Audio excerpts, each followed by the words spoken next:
Hello, hello, hello, hello. How is everybody? Messing with the little audio slider bar here. Doesn't seem to do the same as my keyboard, but I think probably the music is okay. I'm trying something different today because I like to upload the certain streams like the teaching stream and now this Throwback Thursday to YouTube, where it sticks around if I make it public and lots of people can see it from there, where it doesn't stay on Twitch all that long. So there's a problem if I use Pretzel Music. YouTube doesn't recognize that, and I YouTube will just say, they'll do it, but they'll claim the copyright on it. So that's a problem. That's a problem. Let me see. Now that I just said that, there it goes. Okay, there's seems to be a delay. But anyway, long story short, because my stories always end up long, it seems like, I was doing one of my routine um, upkeep chores with the stream, which is to take the stream from Twitch and put it up on my YouTube channel. It's an upload period, takes a period of time because the streams are like 2 hours long, and so it takes a while. And I was spinning while I was doing that. I mean, I'm not doing it, just not doing nothing. And I thought, well, I'd really like some music. And I thought about turning Pretzel on, and I thought, no, if I stream Pretzel, that might slow the upload down. So I saw on the side of Yahoo Audio Library. Well, turns out, like Pretzel, YouTube offers license free, safe. You can use it with the YouTube video that you post. Music has offered it for the last 2 years, and I didn't realize it. So I went through and I picked some of the ambient and a little bit of some of the other types, and I have about 100 put in a folder, right? And hopefully that'll cycle through that. This will be the first time tonight that I've heard any of this music. So, if I get a little fidgety about I don't like the music, then I may go and fix that.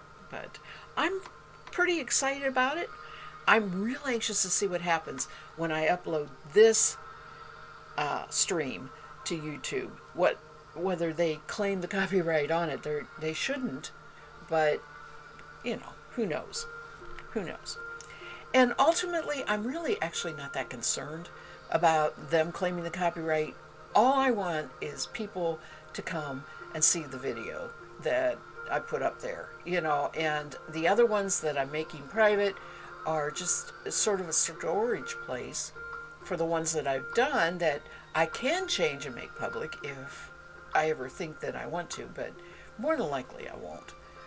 They're the Sunday spin-ins, right, where I'm just sitting there spinning and talking to people, and in many ways I'm not really interested in people reviewing that as much as I am where I'm actually teaching, and that's on Tuesdays and Thursdays. Okay, so speaking of teaching, this is Throwback Thursday, and that you'll see that on the next screen when I finally go to my work screen. But we are going to explore a particular stitch that I found in a book that is a reprint of a dictionary of needlework. And I've had this book a long, long time. I've had lots of fun. It's kind of like going back and looking at a very old Sears and catalog, Sears and Roebuck catalog, where it's everything looks so out of date and wonderfully antique. And that's what I have always enjoyed doing with this book. But this is the first opportunity where I've actually picked something and said, I'm going to try this. This is a really good opportunity to make myself sit down and try this. The problem with these pattern stitches, reviving the pattern stitches from the past, is that they're not creating a big project.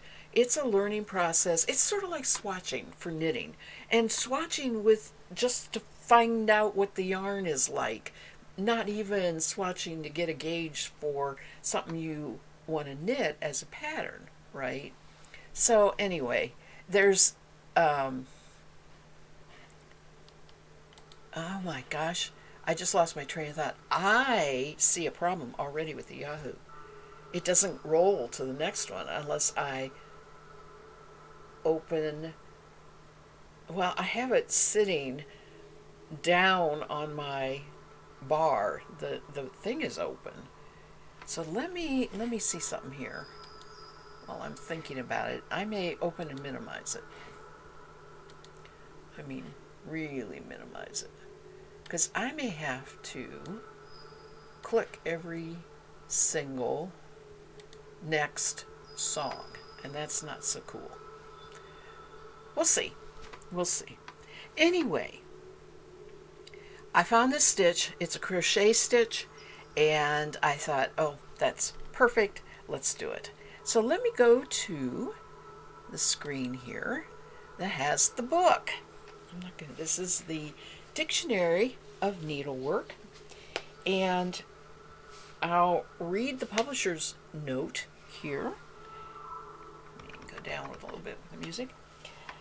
Okay, publisher's note. You will find many new things to make and easier ways to make things better in the Dictionary of Needlework. Originally published in 1882, during the golden age of needlework, it was and still is the Bible for everyone interested in needlework and in many different types and styles.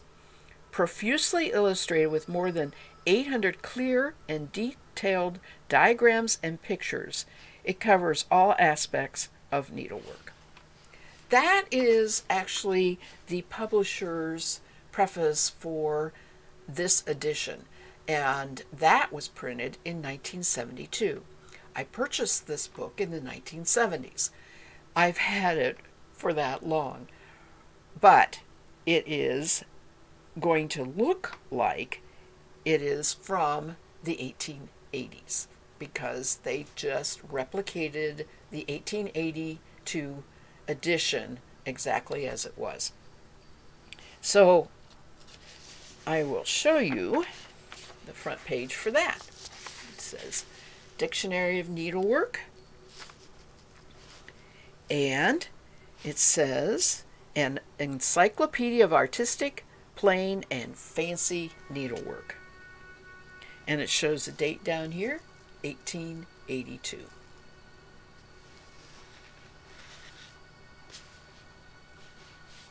And their little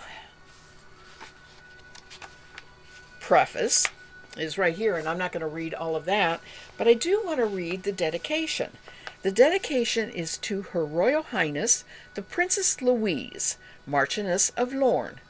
This book is, by her special permission, dedicated in acknowledgement of the great services which, by means of her cultivated taste and cordial patronage, she has rendered to the arts of the plain sewing and embroidery. So, it was dedicated to Princess Louise. And the only thing that I want to read out of this preface is, let's see here. No, I'm not sure this is it. I'm not sure where I saw it. But there is an indication in here somewhere that there are over 800 wood-cut printings. So if you see all of these pictures, that's not a photograph. That's a woodcut. And that is mind-blowing to me. Mask Bandit, I'm so excited. I'm glad you got here today. I've got something so much fun to do. So anyway, this Dictionary of Needlework from 1882 and then reprinted in 1972 had woodcuts instead of photographs. Now, I'm sure when they did the reproduction of the 1972 version, they were, of course, using photographs. But everything that's in here for the illustration was a woodcut, and that just really, I just think that's so cool. The other thing I want to talk about a little bit here at the beginning is some of the symbols that they use, because they give me a definition right here of the symbols. And they're different than I have thought about before. So, it's in crochet, knitting, and tatting patterns. They use these symbols. The asterisks we're familiar with. Okay, that's the star, and it's put twice, and you have instructions between that, and you repeat that, and we all still use that today. The square cross, which, looks like the plus sign, is used in knitting and crochet to indicate the place where a row is worked and then repeated backwards. I don't think I have ever seen that used in modern pattern terminology. I may be wrong, but they're saying that you work the row and then you work it backwards when they put a plus sign. Then they have the St. Andrew's cross, and that is what we know as an X, is used in instructions to help a worker in a difficult pattern by enclosing a particular part of the design within two of these crosses. What, the parentheses wasn't invented in 1882? I don't know, but it's a parentheses, right? Or it's a grouping figure. They're using the X for that. Then they have the long cross. This is where it looks like a dagger. They also call it a dagger. And it's used in conjunction with the asterisks in the instructions when a repetition is within a repetition. So you have your asterisks, directions, dagger, directions, dagger, directions, asterisks, right? And last, there is words in small capital letters. And it says, in the explanations of the manner of working of the various embroideries, we have endeavored to facilitate the references by printing in small capital letters the designation of any stitch or movement when first mentioned. So the worker will understand from this that she can, when necessary, refer to a fuller explanation of the stitch or movement than is supplied in that particular place. They're just saying, okay, that's a reference, right? If it says use this particular stitch and they have it in capitalized letters, go look it up in the dictionary. Cool, huh? Yeah, that's cool. So Mass Bandit, I am done with my little train of thought here. How are you tonight? And are you staying warm and safe?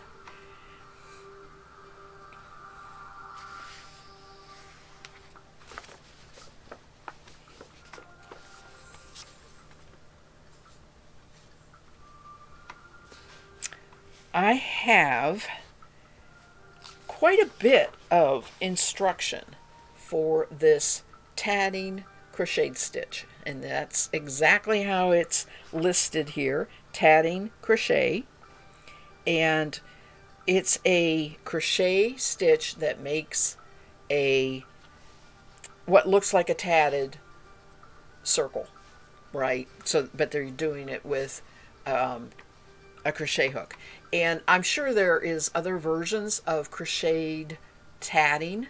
This is just fun to present it from one of probably a more original source, So that's what it is. If you take a real close look here, it's these crocheted circles. I guess they're loops. They are loops that can be layered on top of each other for edging, or in this little tiny diagram shows that you do square work, your crochet work, and then you do a loop and you attach it and you end up with a counterpane look. That's what they're doing here.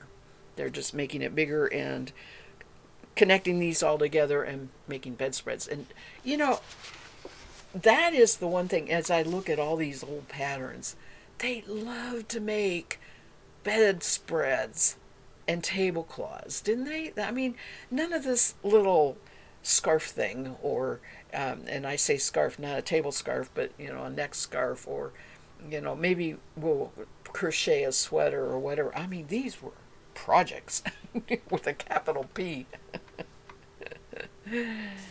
Yeah. Okay. I'm going to start with the thinner yarn and just do a couple of these um, loops and see how it goes.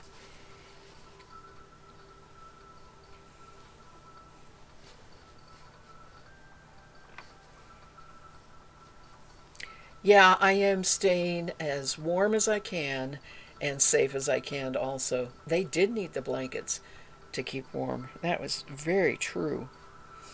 But I don't think of crocheted. Well, a bedspread knitted counterpane would be very warm. That would be very warm, especially out of wool. So that would be warm.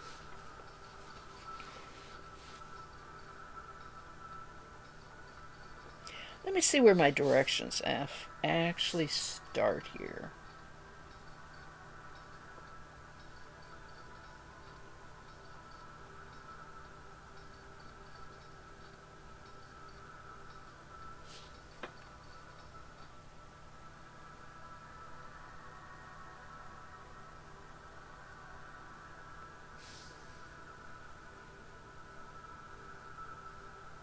I read all this earlier, but I don't really remember where I wanted to start.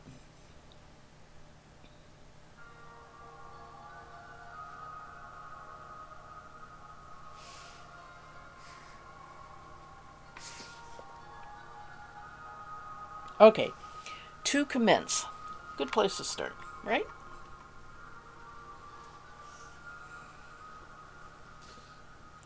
Work 2 or 3 chain.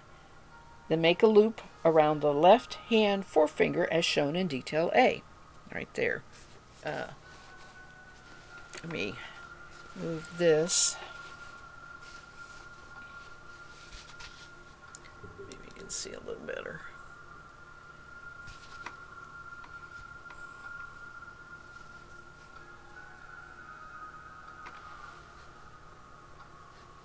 I have no idea if choosing the thinner one's going to be harder or easier.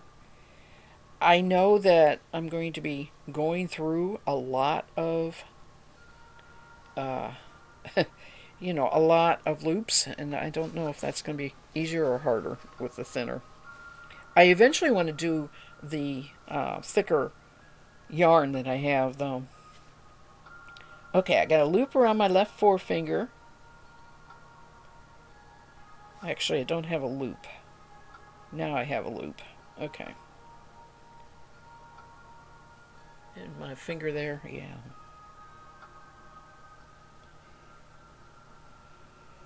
Insert the hook over the front thread and under the back. Okay. Insert the hook. Kind of looks like this way. That's over and under.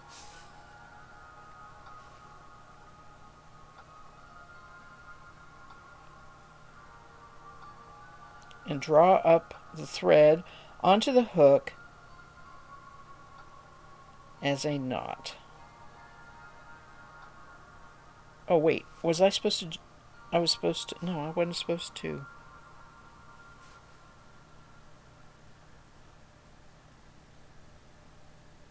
It almost looks like a.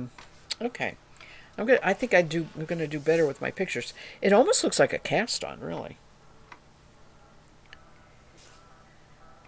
So I don't have any. Yeah, I do. I have chains hanging off. That's there. Chains hanging off. And then I have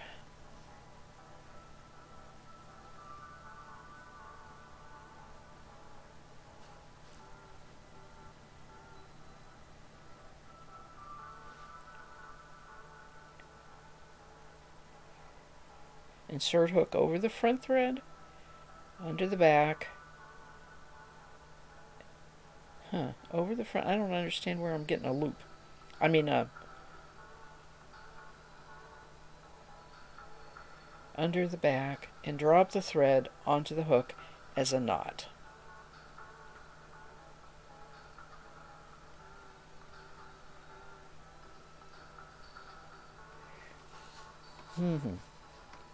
I should practice this before. Okay.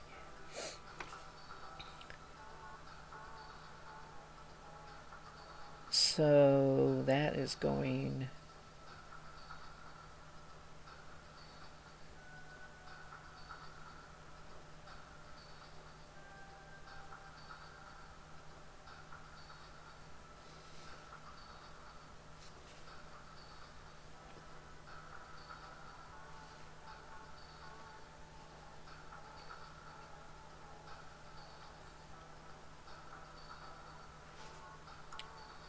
I can't get a knot. I mean, I can't get a loop that makes like a chain stitch.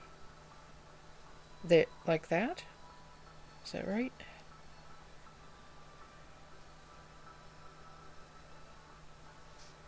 And then it says change the loop on your left hand.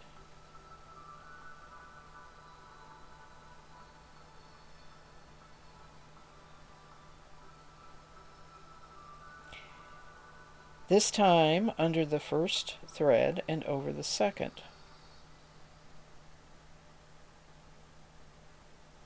Detail B, figure 204.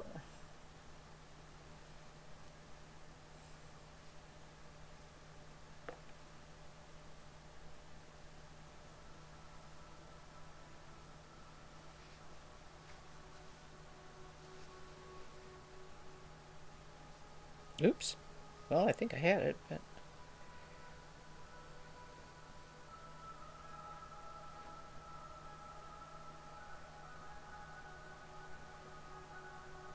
I mean, it just kind of looks to me like... Okay.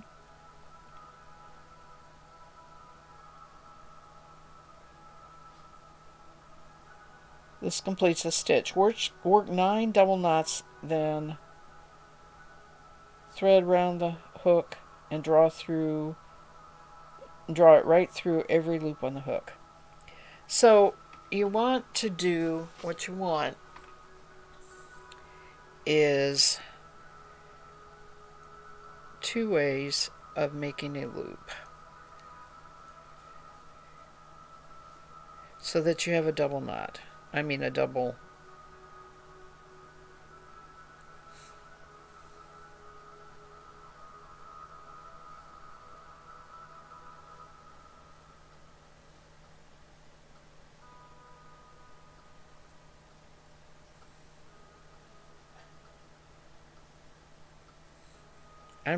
All I'm doing is casting on. I cannot see that that's... It looks exactly like that, but I don't have the double. I am not getting the double. And it looks like, right here, it looks like a half hitch. One loop leans this way, one loop leans that way. That's what I haven't gotten yet.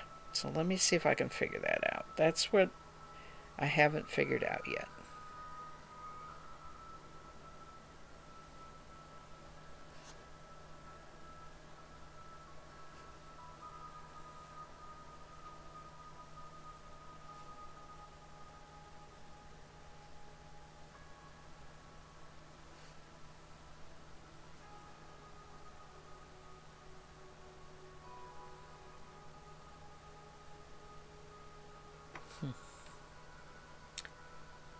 Yep, that's the tatted knot. It's mirroring the tatted knot. But I'm not doing something right. I can tell I'm not doing something. I haven't tatted for so long that I know I'm not doing something right. It's like...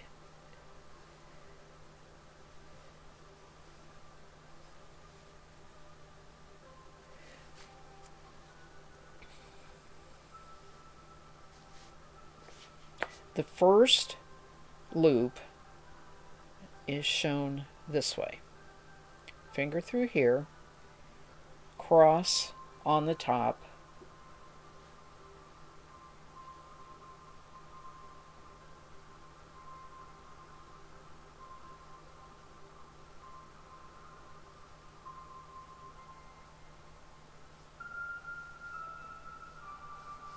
and the next one is shown as thread from the needle on the top,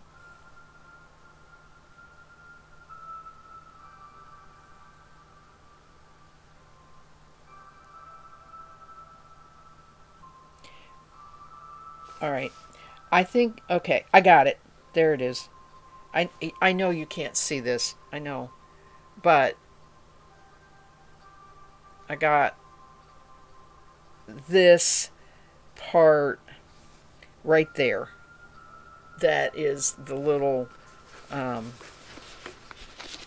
double part right there. I got that finally. And it has to do with, the loop is actually the same.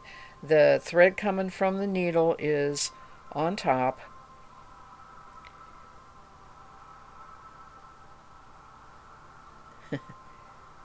On top. And the first stitch is over the front. Oh, well, let me get the front here. Over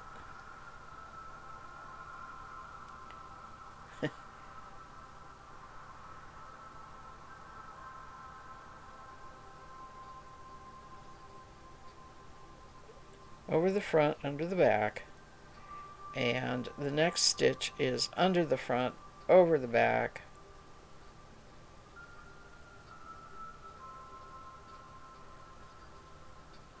behind the front,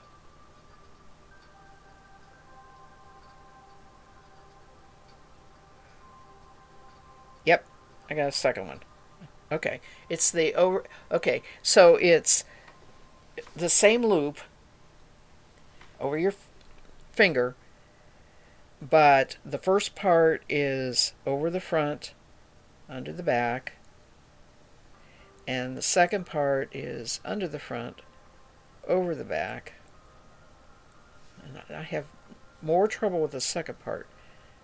Under the front, over the back. Maybe I need to...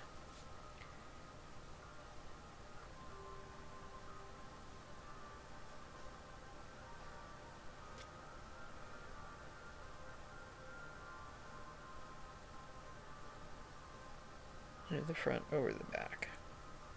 So you know what it is? What it is, you don't actually catch it with your hook and pull through anything. It is like a cast on.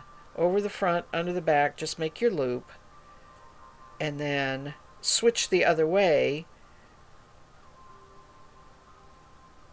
Under the front, over the back, make your loop. It is. It's like casting on. Okay. I hope that makes sense. I got it now.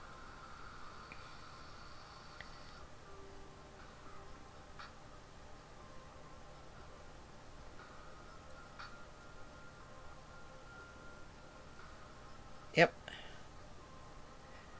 And I'm supposed to do 9. There's 1, 2, 3, 4, 5. I have 3 stitches on there that are kind of garbage. And I have 1, 2, 3, 4, 5 that are actual double.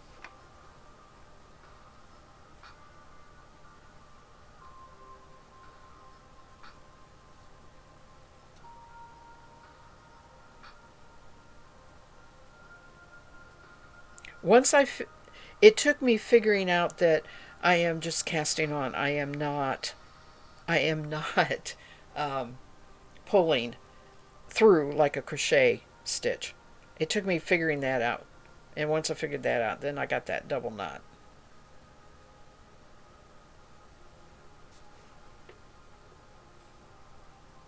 One, 2, 3, 4, 5, 6, 7, 8. I'm jazzed. I'm glad I figured it out. Now we'll see if I can make a circle. There's 9 of them. Now it says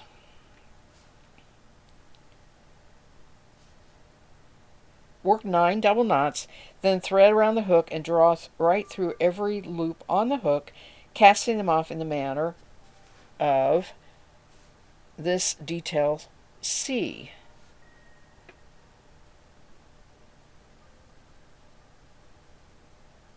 They don't show me whether I'm going. It says right through every loop on the hook, cast them off, thread around the hook again, and draw it through the loop left, detail D, thus completing the rosette shown in E, which is there. Okay, well good. I'm glad that you understand at least. It really is. Have you ever done crochet? What I always call a crochet cast on. In you know when you're knitting, you just throw it around your thumb and go like that, right? Well, that's the first part. The other part though is go the opposite direction. Okay, and yeah, it really isn't that bad. All right, now let's see if I can get a thread through all of these. That I can't imagine how I'm going to do this. All right, it's holding quite a bit there, throwing that around there. I have a feeling this is going to be a disaster because they're pretty tight on there. I can't keep my... It said through every loop, but I think you're supposed to go through the double together. I mean, it would make sense anyway. Oh my gosh. How do I do this?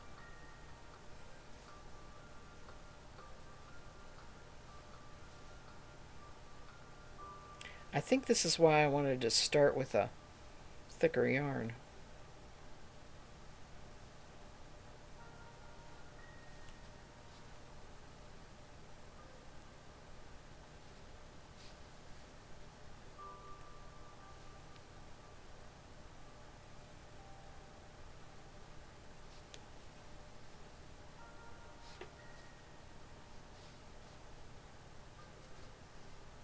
Boy, this is hard. I don't know how to get it started. It's too tight on there.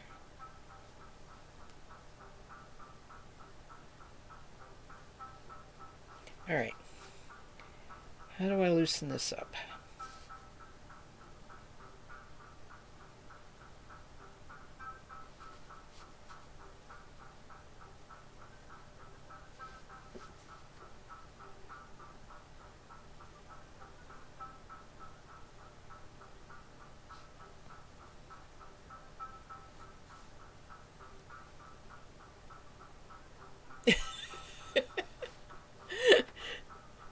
Yeah. I've already lost one of my... It came undone. I've already lost one of my doubles.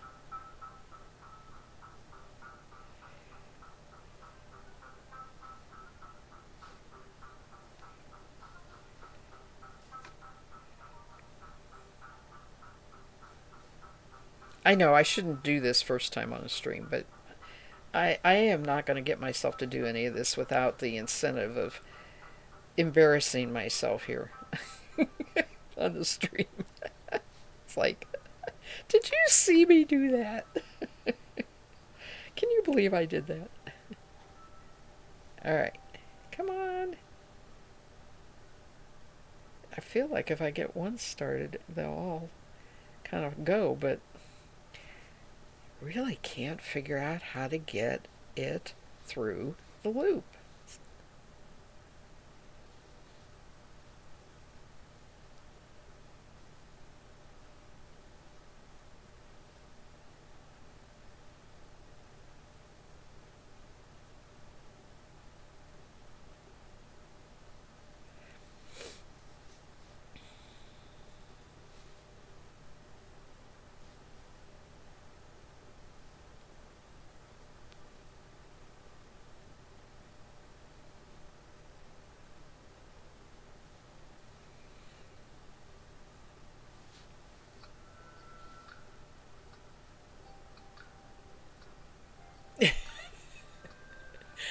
I should show the real struggle. Okay, all right. I I'm there with you. I'm all right with that. Okay, so my problem is when you hold on to the thread. Besides, I'm pretty good at analyzing, right? I may not get anything made, but I can analyze it pretty good. So, my problem is if you pull on that thread to go through it, you tighten the stitch that's on the thing. Maybe I made them too tight, you know? Maybe I shouldn't have made them so tight.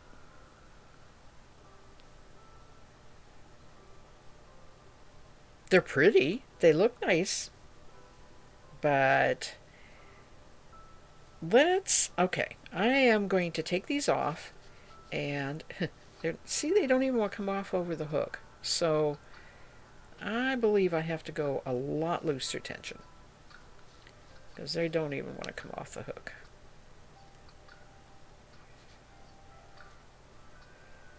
Let's see if I can do that.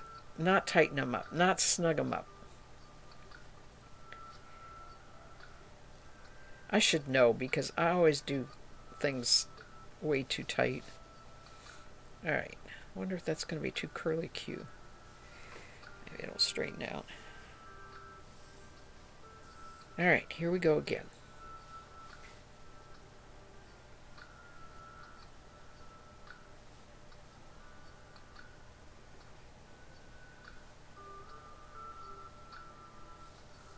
That's one.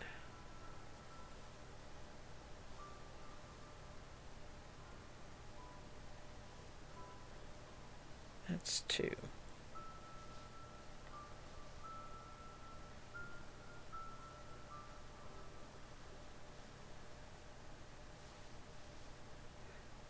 That's three. Look how loose I'm making them.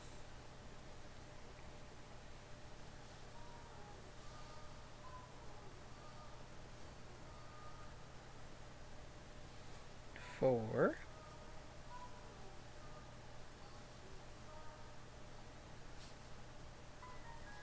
Five.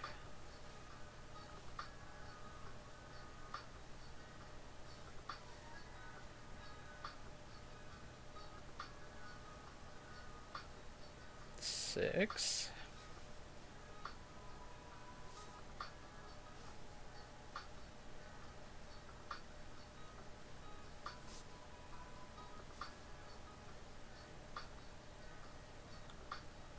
Seven.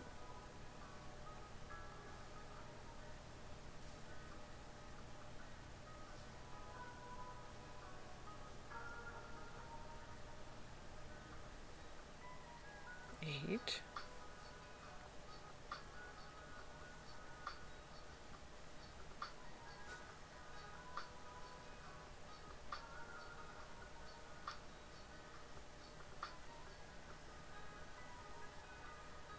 9.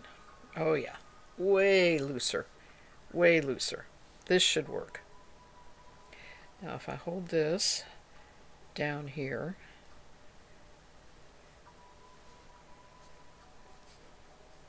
like that,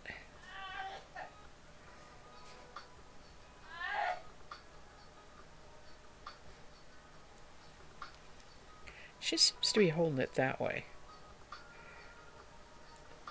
It's real, okay, so she's using this finger to tension it, and she's holding it like that.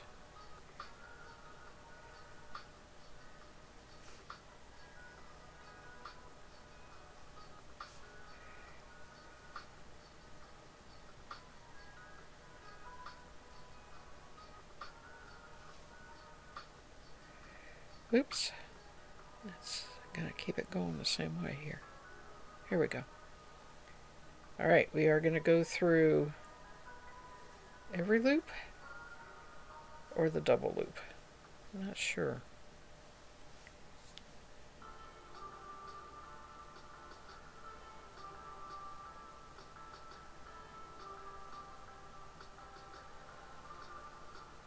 Wow, tightens right up. really does. I have not figured out how to have enough tension to throw your thread and not have it tighten up those stitches.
Alright, this is the way I normally do it. I usually have tension put on it down there.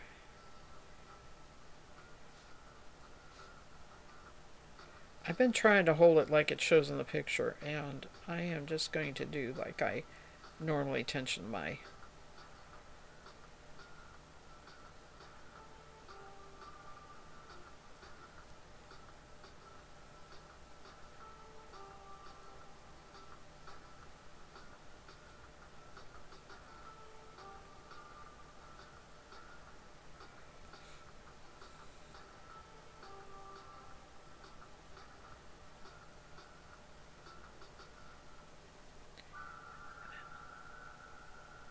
Huh.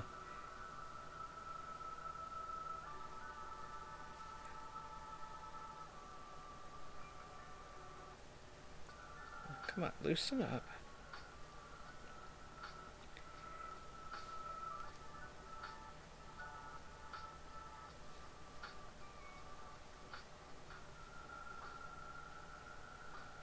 So I am pulling on the bottom of the stitch that is on the needle to loosen it. Once I do that, I can get my, and I am pulling the same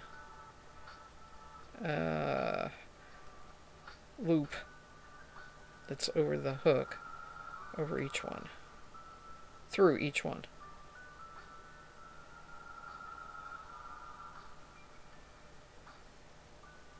Come on, loosen up.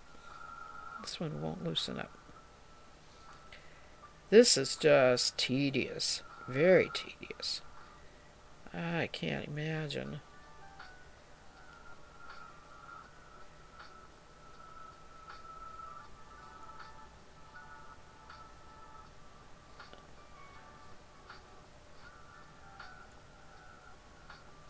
It's going to take a lot of practice.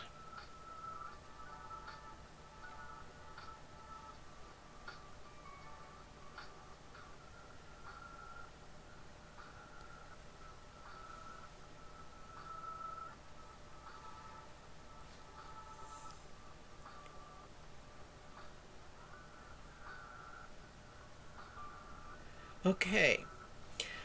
Mass Bandit says the image and notes I found on the web are using a non-normal crochet hook for the tatting crochet. They are using one with a tapered shaft. I believe that. I believe that might be part of the problem. And if you look even at this, look at this. It's tapered a little, but you know, it's not this traditional crochet hook that we're using nowadays, right? I think you are onto something, Mass Bandit. I think you're right.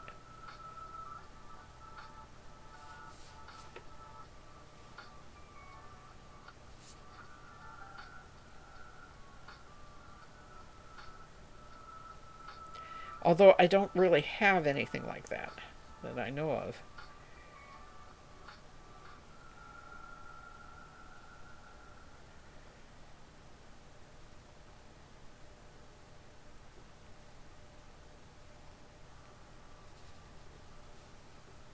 Because this just tightens those stitches right up, but when it slides down to a smaller, the smaller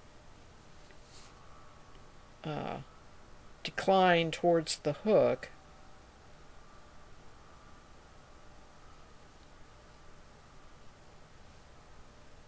and then I can't get the hook through it. And her hook looks like a standard hook. I mean, it actually looks pretty big in the picture, but that, that's just drawing.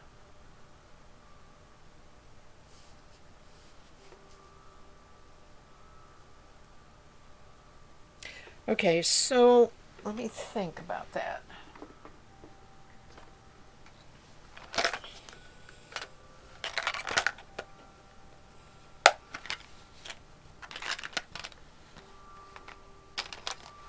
I mean, this one here is going to have this.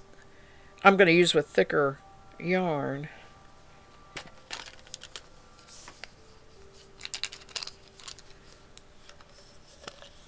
Yeah, crow tatting. Yeah.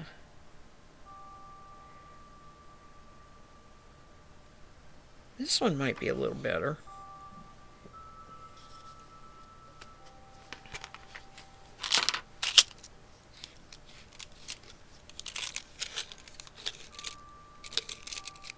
These are all the same.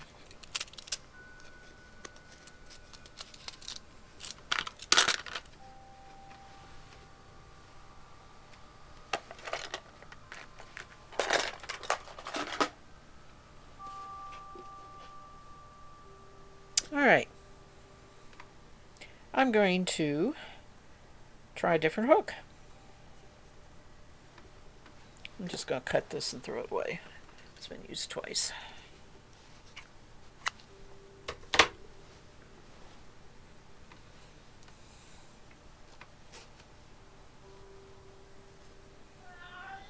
This is called Practice, Practice, Practice.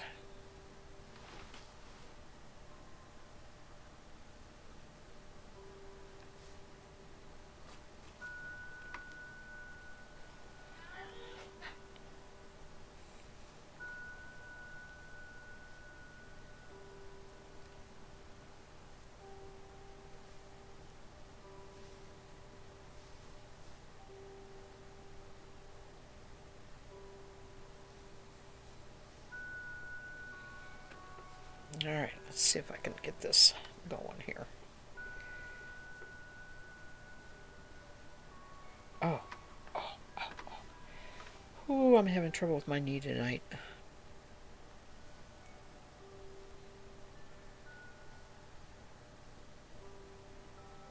There's one.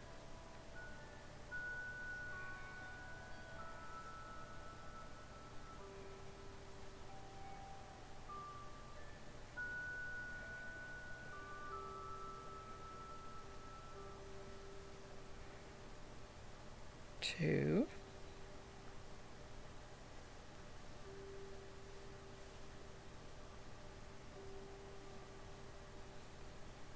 Three.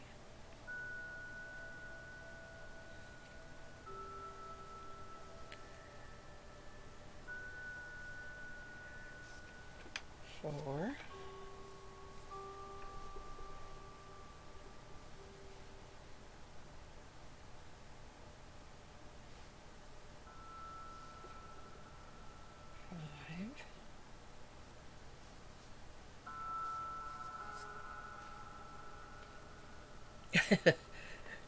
No, it's yes. The knee is the knee is from the cold weather, but it's also sitting.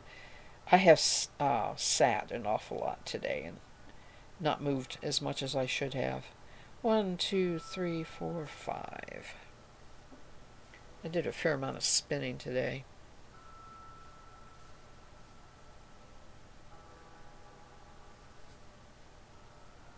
Oh, that one's wrong.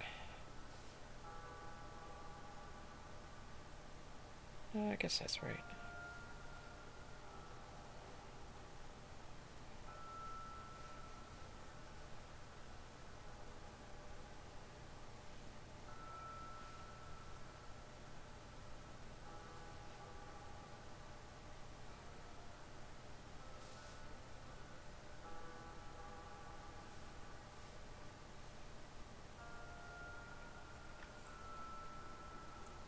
Alright, let's see if that.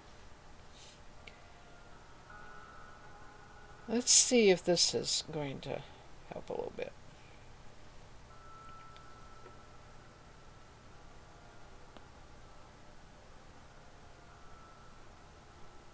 Yep, that's going to help a little bit, I think.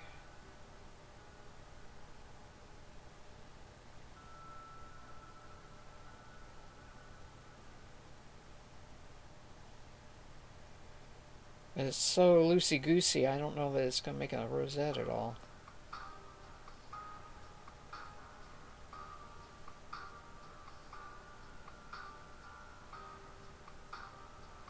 Also, this plastic, it's bending, but I feel like I could break it.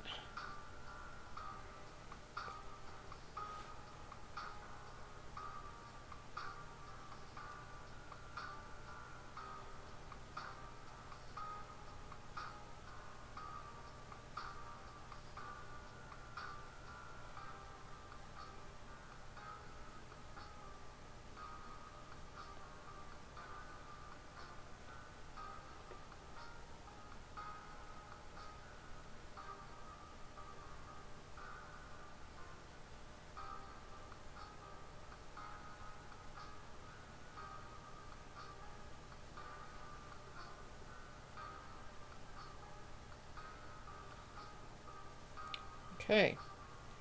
I have now gone through all the loops and I have a royal mess.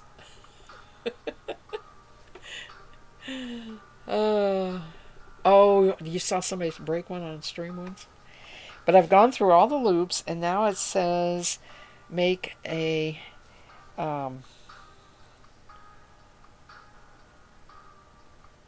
thread around the hook and draw it through the loop left. Huh.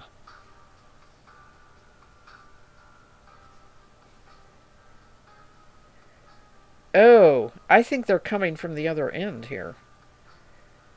Alright. No, that's that end. Ah. Well, it is supposed to look sort of flower-like, right?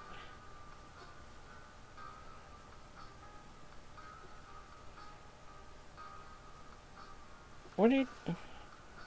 What do you do? Oh, you're going to chain on.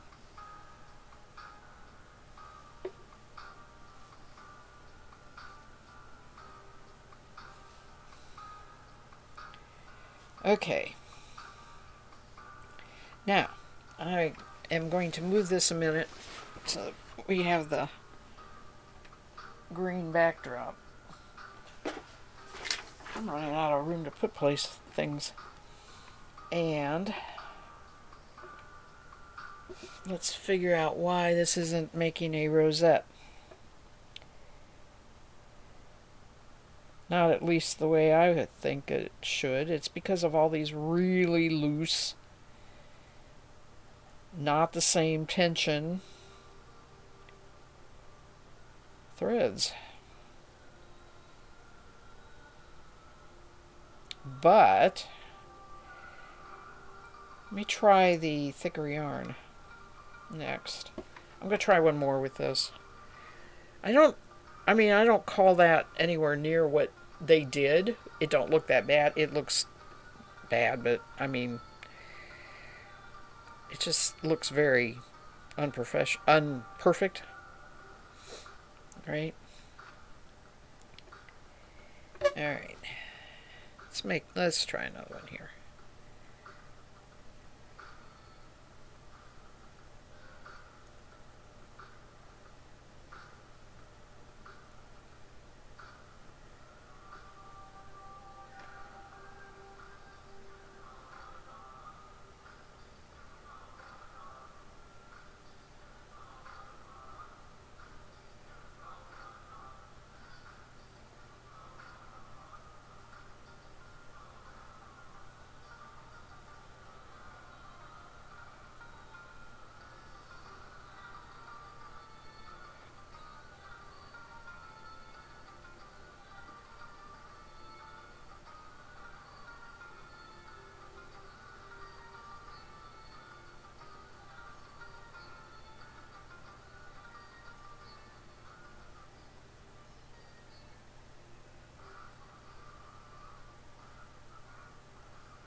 I got the casting on part pretty good.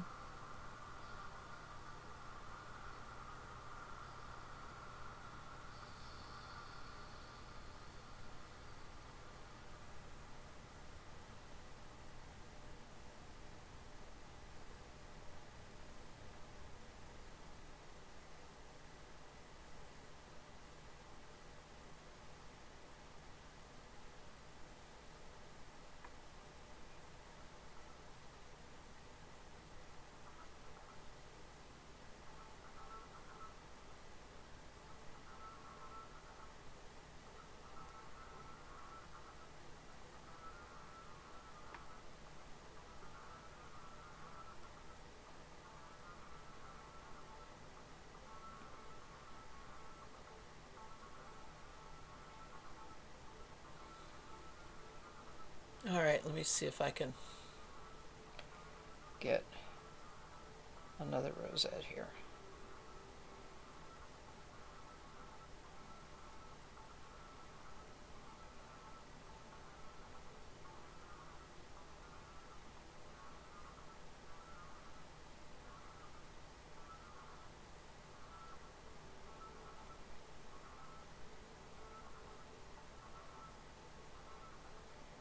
And what I'm doing is pulling after I go through a loop. All right, don't pull on that thread. That tightens it up. I'm pulling on the thread that is coming from the ball of yarn. After I go through each loop, just kind of tightening that up a little bit. Which is not, I didn't do that at all on the first one.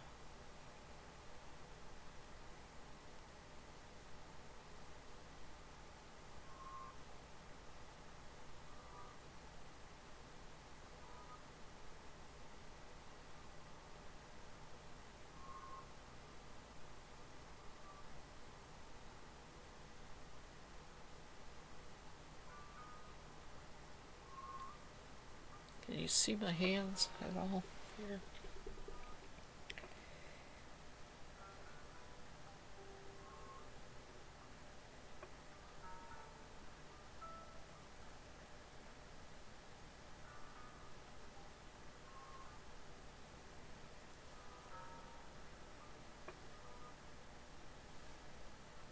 Yep, that definitely helps.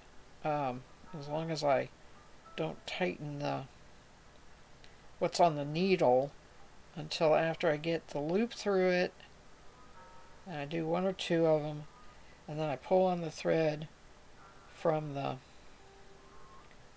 ball that's feeding that original loop, and it's tightening that rosette up.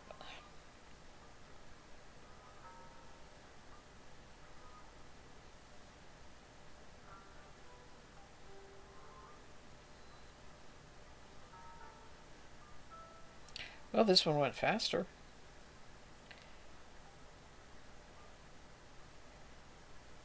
But, oh, my ball of yarn just ran away. I think that's my cue that I'm not going to do anymore.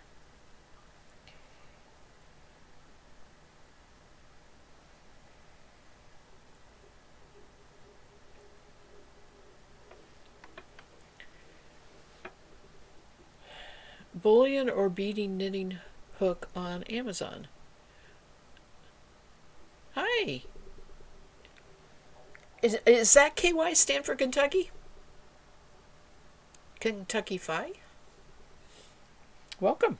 It's a name I haven't seen before. Well, I am trying a very, very old crochet pattern from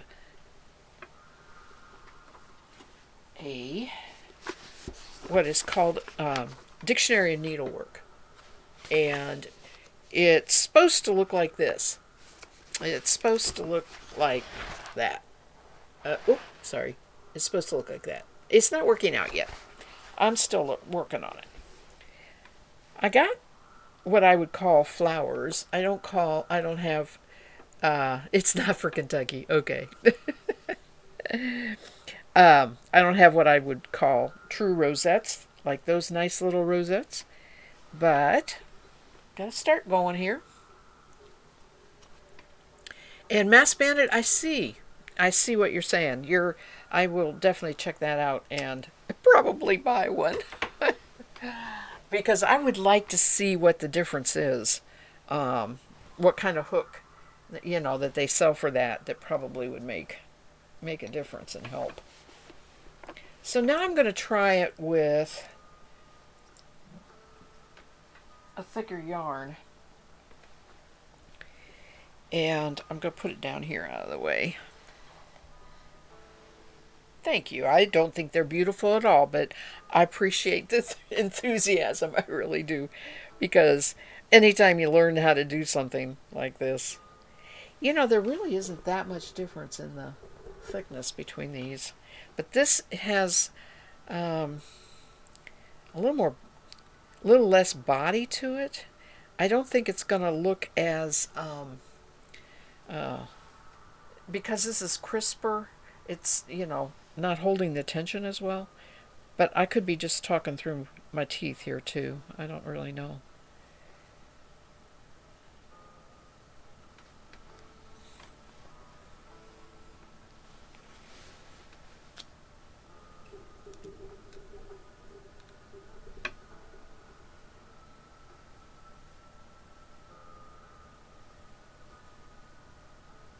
Okay, so now we're going to do the cast on.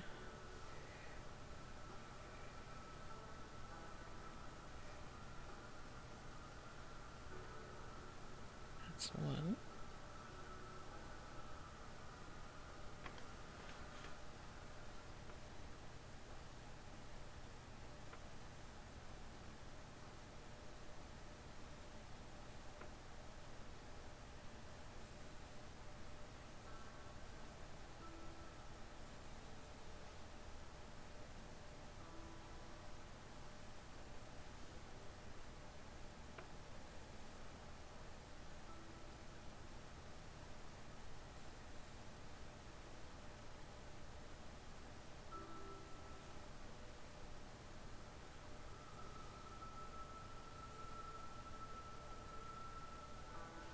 Oh, spammer, go away.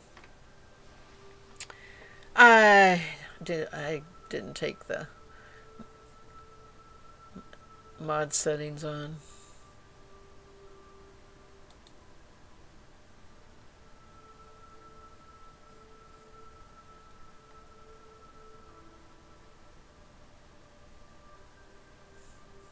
I can't report these anymore.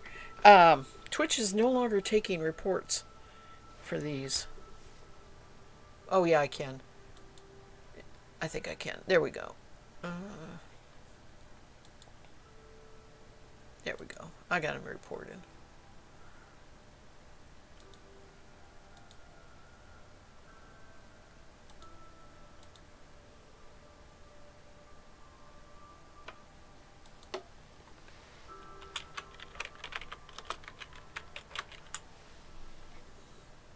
All right.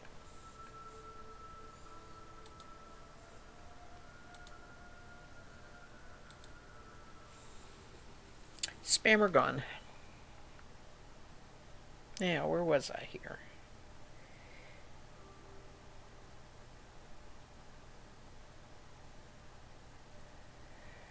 I think I was in the middle of a stitch.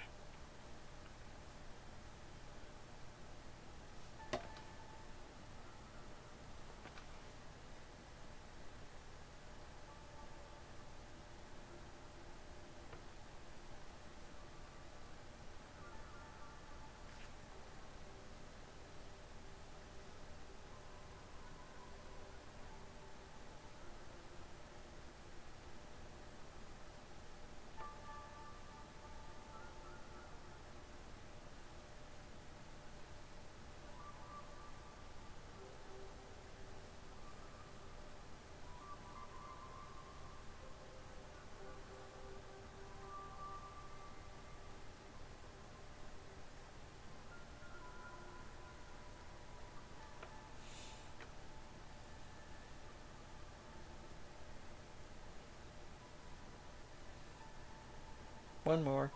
Now I'll try the rosette on this one.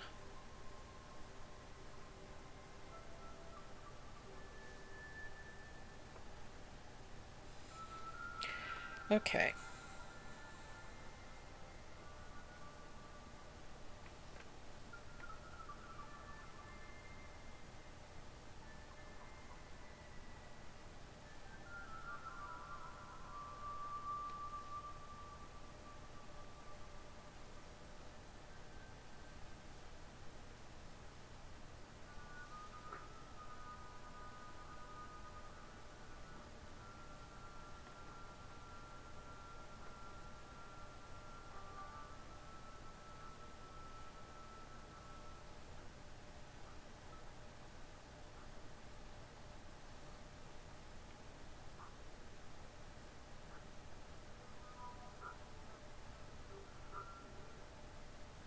I want it to go through those loops, and they're doing pretty good. Pretty good.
Come on, loosen up so I can get through you.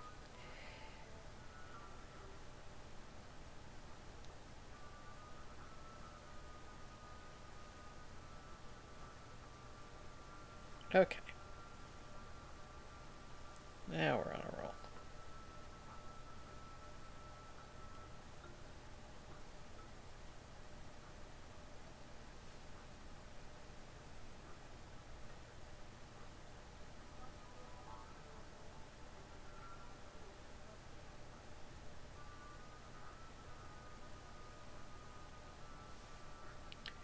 This size thread, it's a little easier to go through the double together.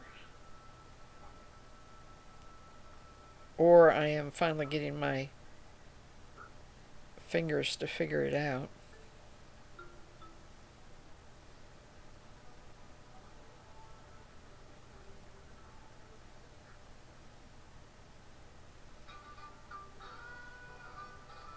Oh, there's some of the country music. I knew I'd put a few in the playlist. I have a little hoedown here tonight. Come on.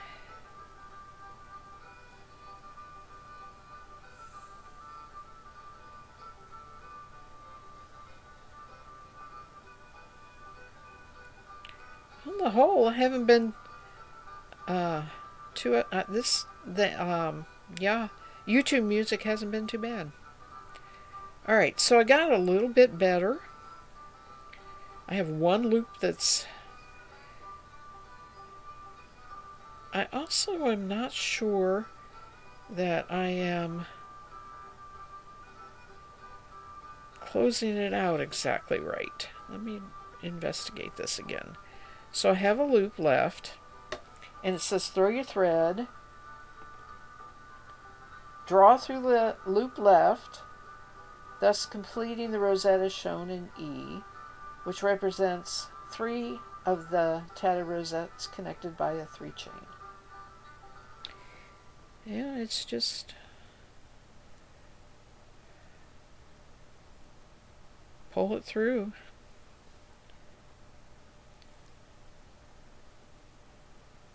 Okay.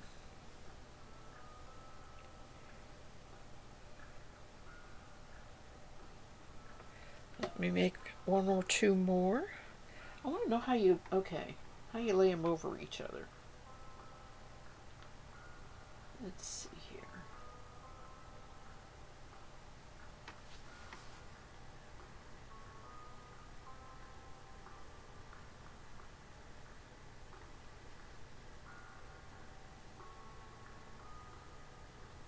Okay, these rosettes can be formed into a border by working the rows alternately in different colors. Yeah, that would be fun.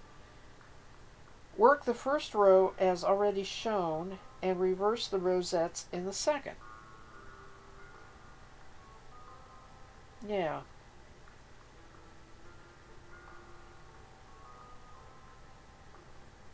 There's an arrow right there. Hmm. Uh-huh. I don't know if I can get a grouping going here or not.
You read it wrong. The regular crochet hook is tapered while the tatting crochet hook is straight.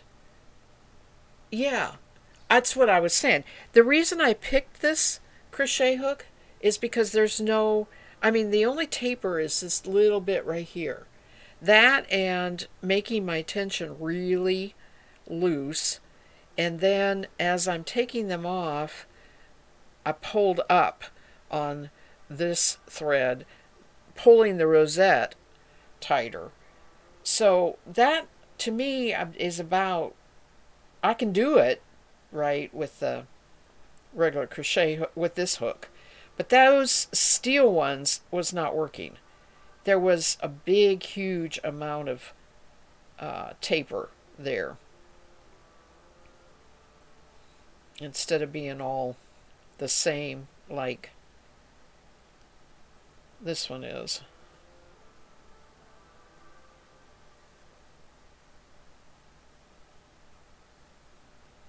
It's very hard to get started pulling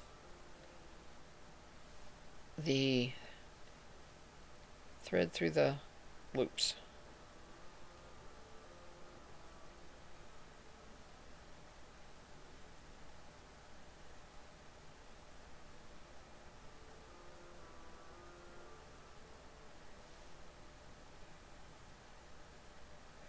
because they want to tighten up. And as soon as they tighten up, it's hard to get through. But I've got the hang of it now. So I am going to try and do 4 and then turn and do 4 on top of that. I don't think I'm going to change color. I don't really have another color to work with.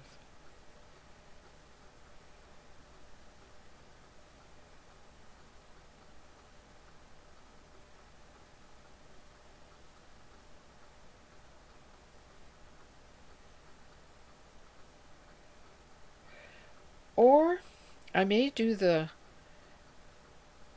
square, which I think I think I would like where you actually anchor them down better. Um,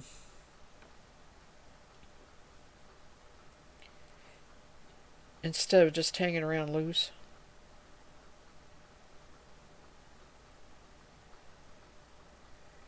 Well, it's not so much that it's hard.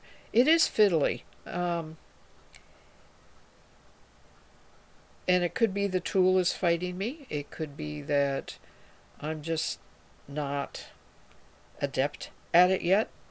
I'm not real adept at tatting either. I mean, I would have to practice a lot at tatting again and to get the tension and everything. And I think that's exactly what's happening here, too.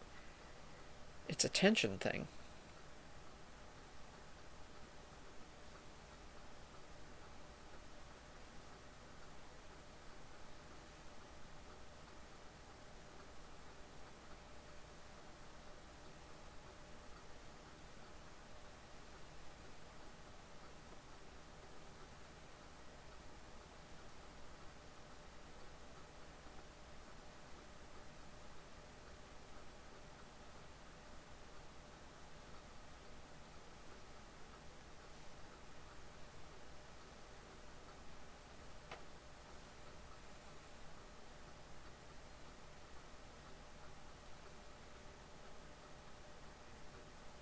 This one's better.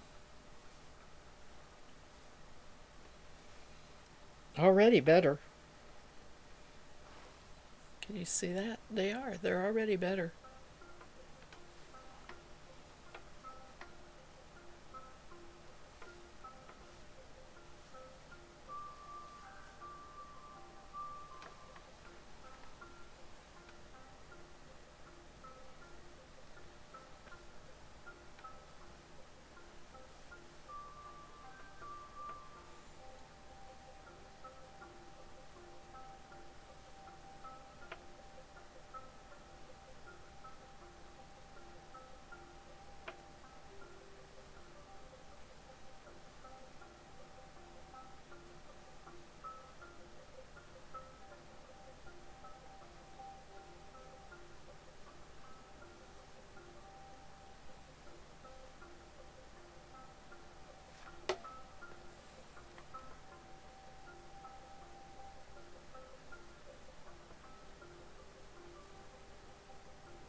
Yeah.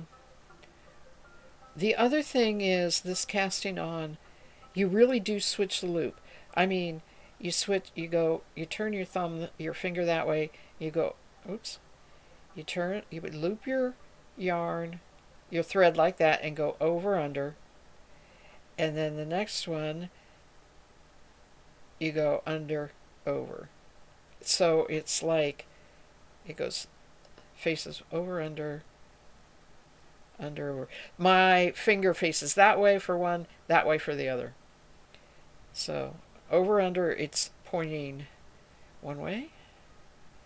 And, oops, under, over, it's pointing towards me.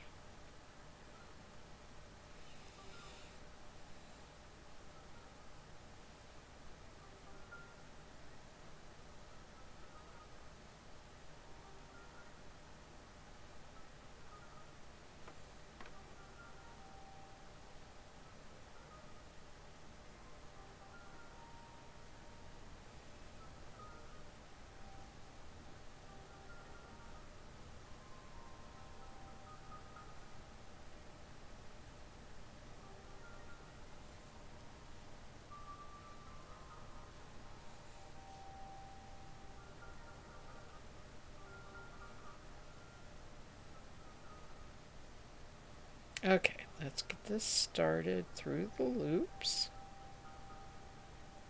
This is the hardest part, getting it started.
This one's not going as well.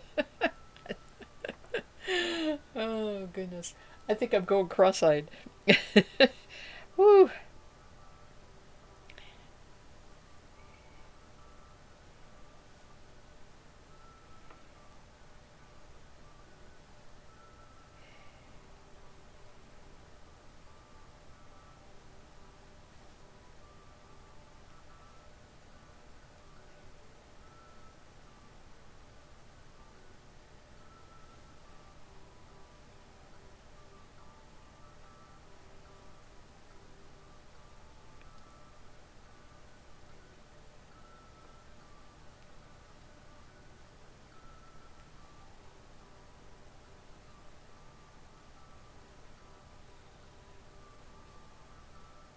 I am now achieving going through the double loops instead of one at a time.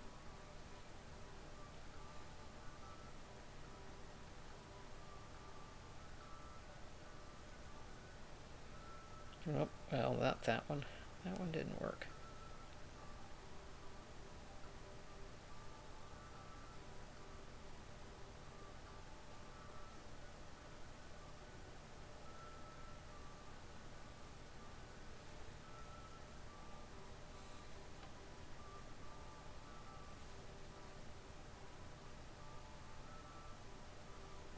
I have a feeling the reason this didn't survive the years, or people have found a better way to do it, because I think this ended up being too fiddly.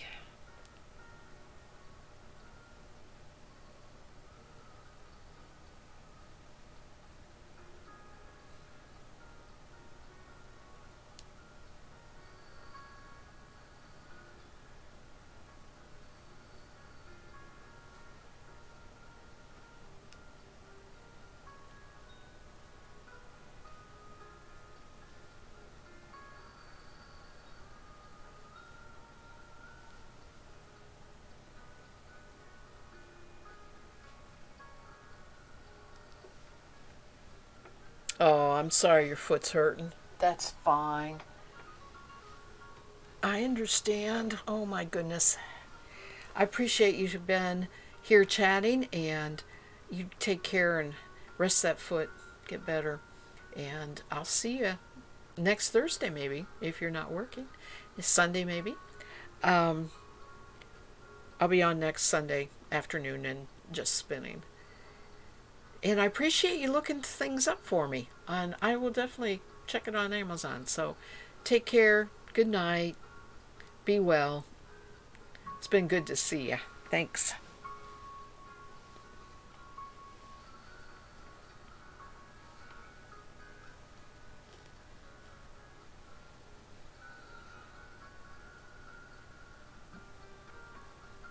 So let's see.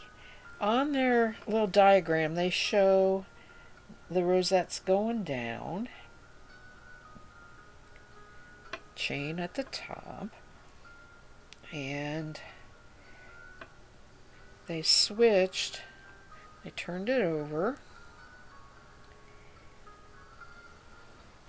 chain 3,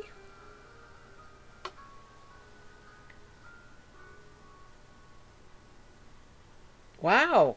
Oh, I may not be here next week. It's really up with the weather, but I'm trying to get down to see my mom. And we were talking about leaving Monday. I wasn't going to make say anything until Sunday just because we're waiting to make the final decision, but don't be upset. I may not be here next week. Anyway, have a good evening and get well. Where do I put this? I put this right into the rosette.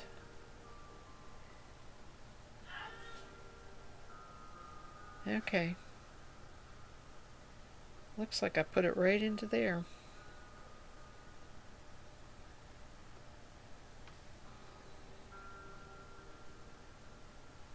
All right. Over, under. Under, over. Over, under. Under, over.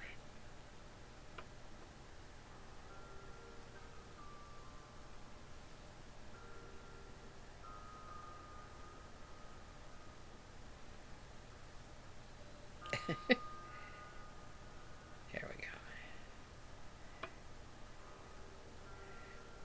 Over, under.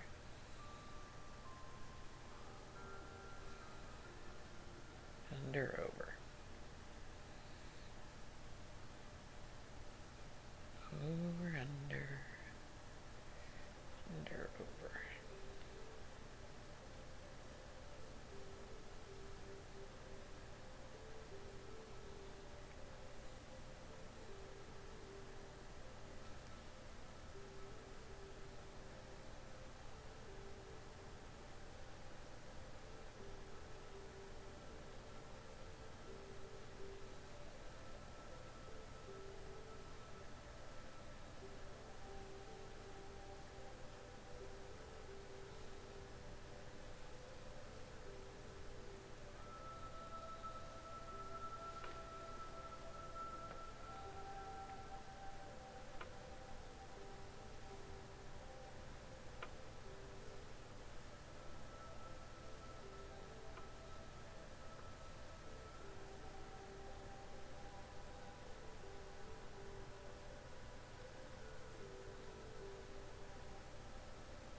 All right, there's 9.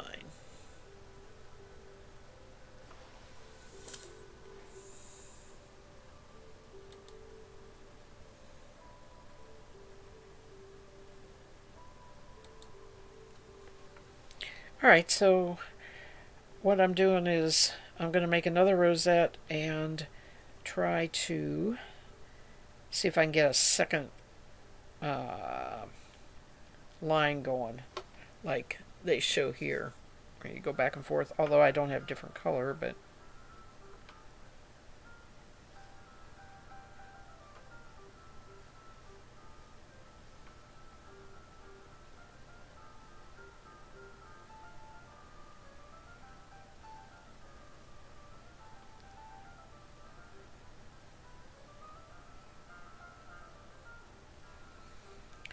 I'm definitely getting a little quicker with this.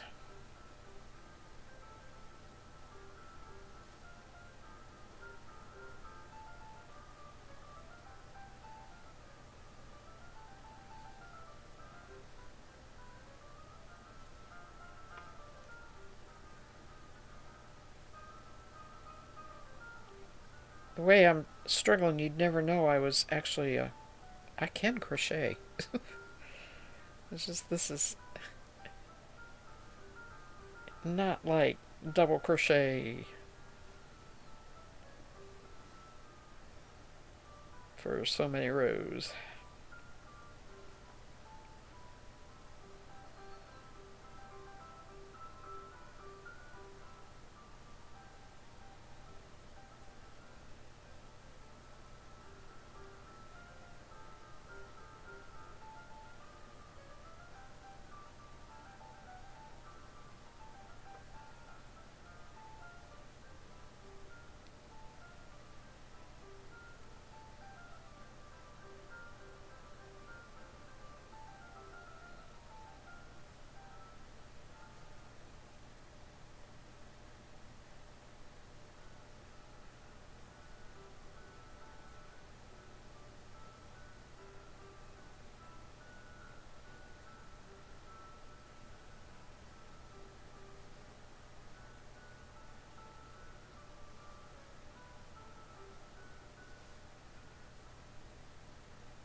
Okay. Now, where do I attach it and how? All right.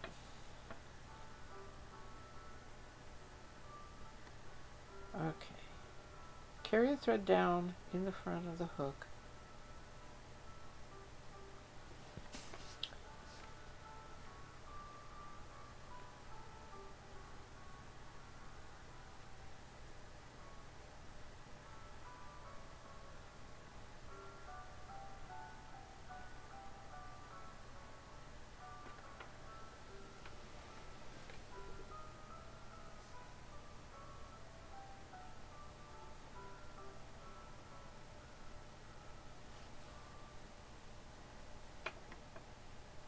All right.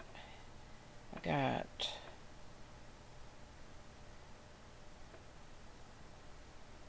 it says carry the thread down in front of the hook, pass it back under the hook.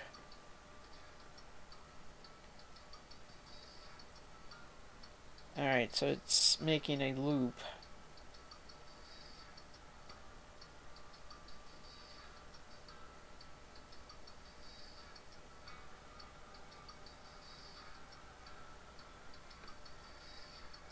Then through the stitch just taken upon the hook, this forms the second half of a fifth double knot. Oh well, they have 5 on there.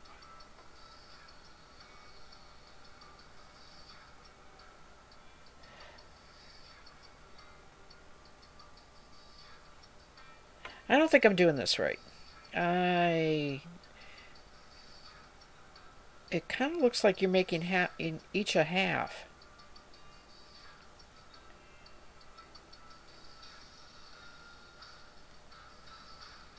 When you're trying to stack them. Okay. I'm going to have to look at that in more detail. But there I've got, at least I've got hair in there. 4.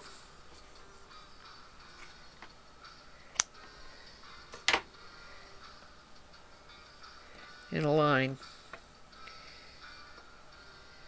I really cannot get them to close into a complete circle though.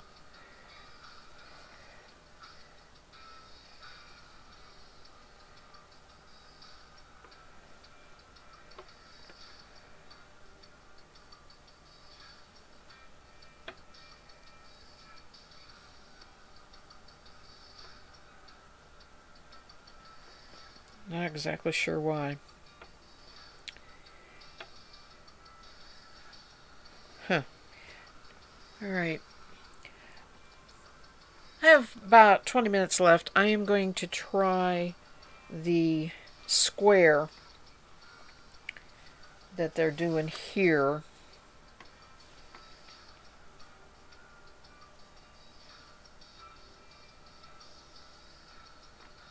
Which is the basis to this right here. The great big square.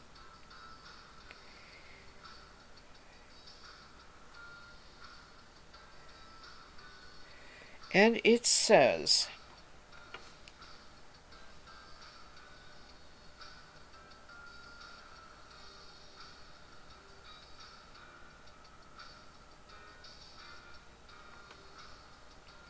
foundation is in double crochet.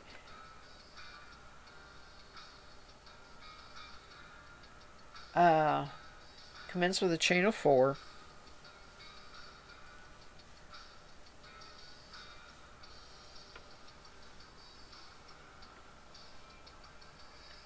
And join.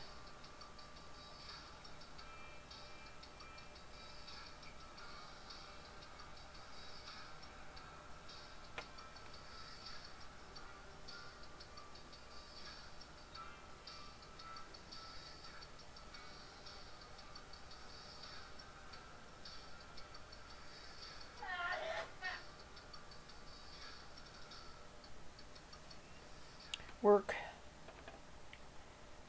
2 double crochet into each stitch. how many stitches? You would have 3, I think.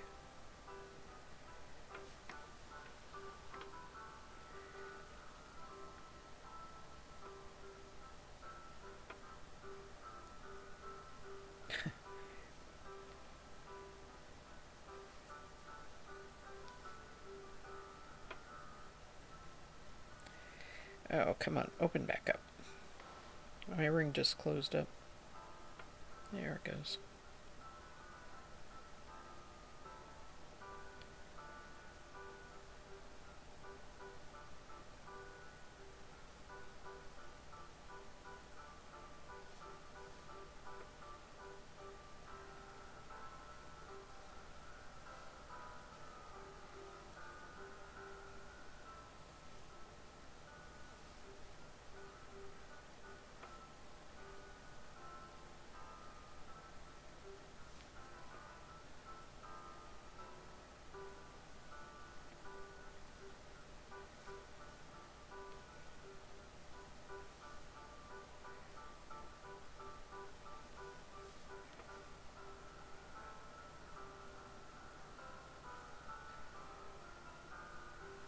Then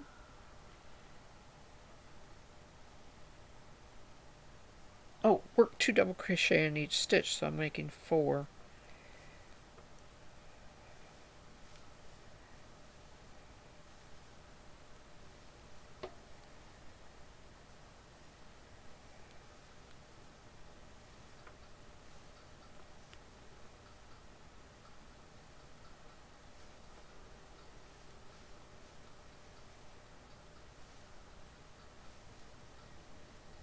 Okay.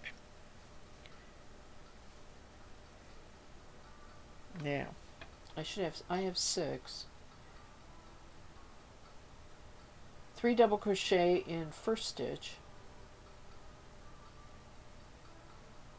1 double crochet, 3 double crochet in third stitch, 1 double crochet.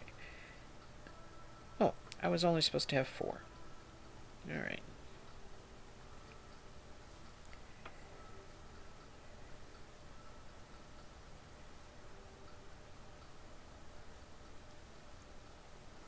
Three double crochet in first stitch. Not in the right place here.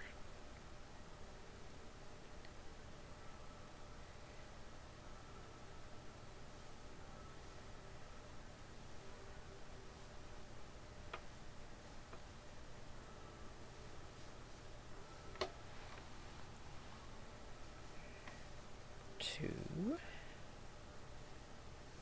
3, 1 double crochet in the next.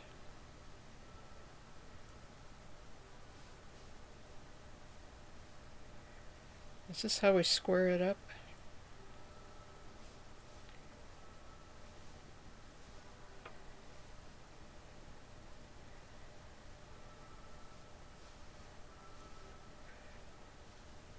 One, 2, 3, and 1.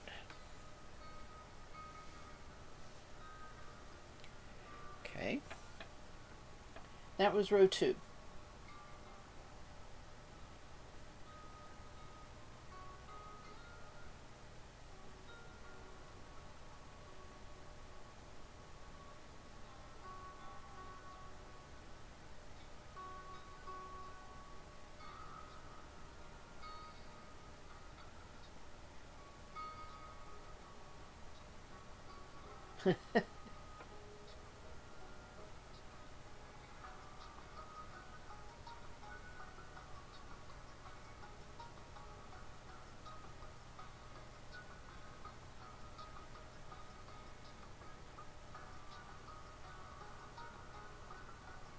Alright, something's not right here.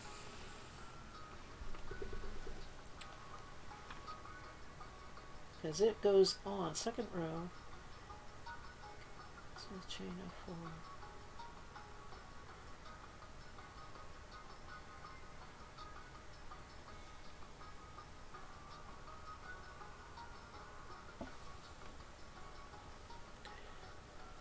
Let me try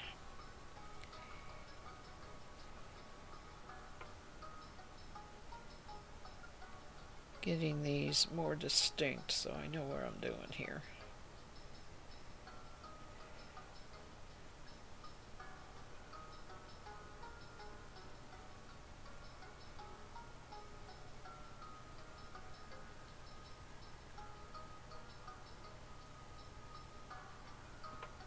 Supposed to have 2 double crochet in each stitch, so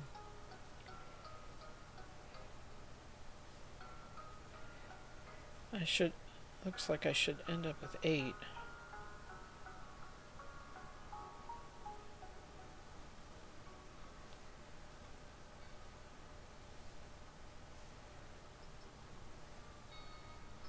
One,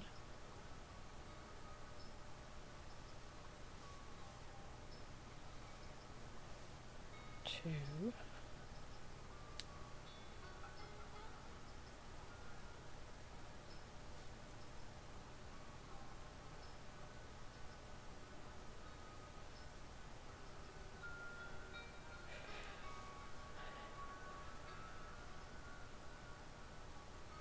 3,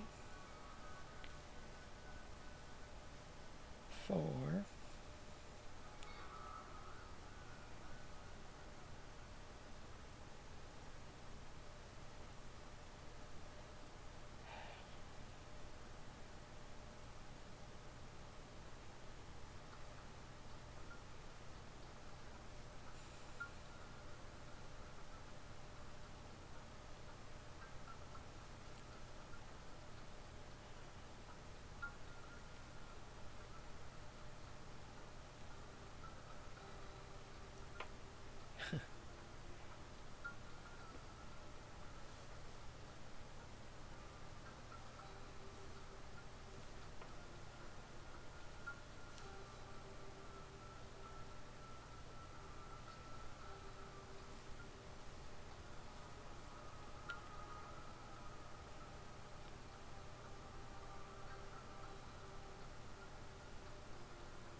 Alright, now I have 8. Let me see if this makes a difference. 8 double crochets there. So row 2 should be 3 in the first, then 1.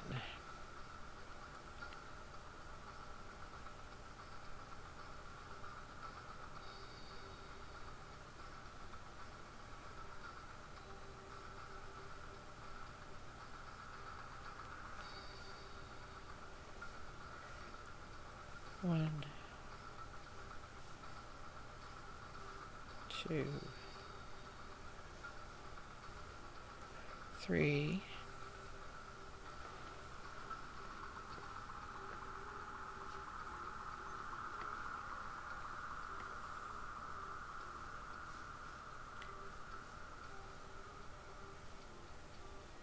1. This is 3.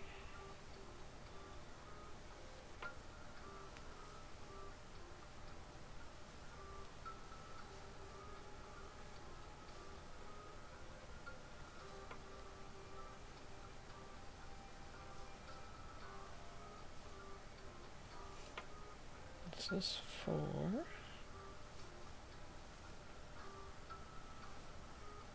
This is 5.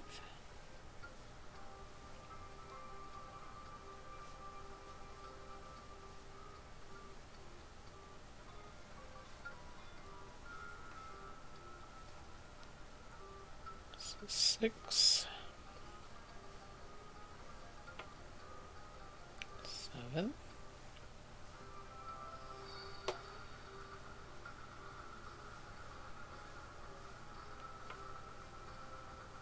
8. Nope, that was 7 still. And this one's 8. A single in the 8th, is that what it says? Yep, 1 double crochet, and then 1 more double crochet. The last side of the square will always have an extra stitch on the side.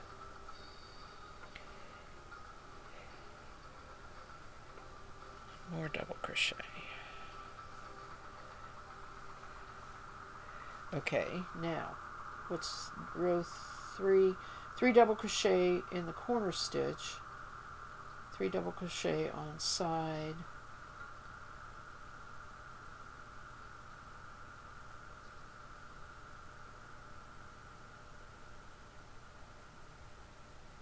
all right.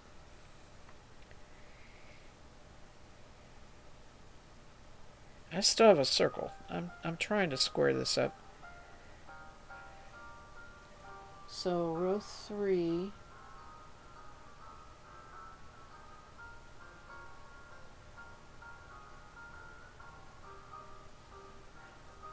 this was going to be the corner, 3 double crochet in the corner.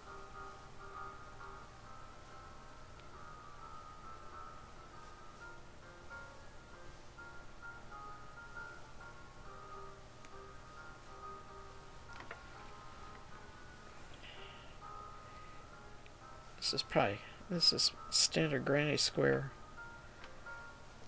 Alright, 3 double crochet across the side. 1,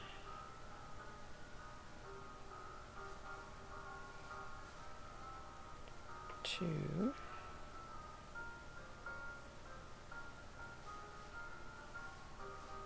3, 3 double crochet in the corner.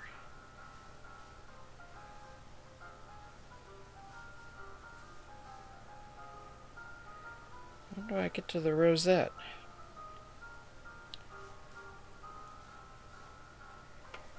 Alright.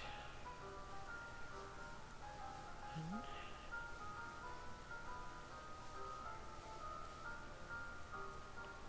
2,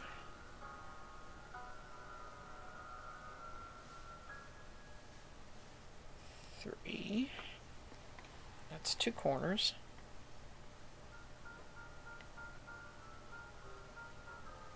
Third corner here. Oops.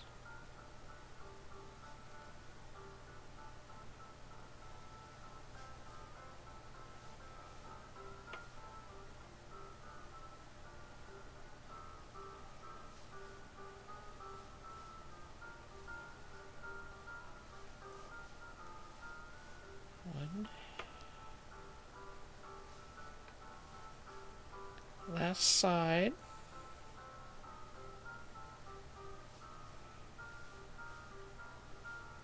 Alright, so we have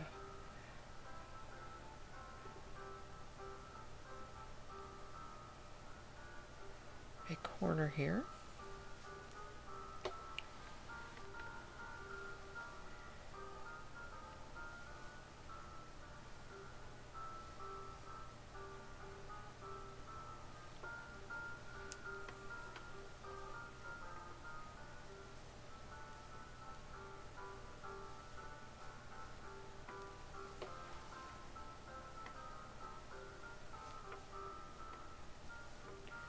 Now, after it says the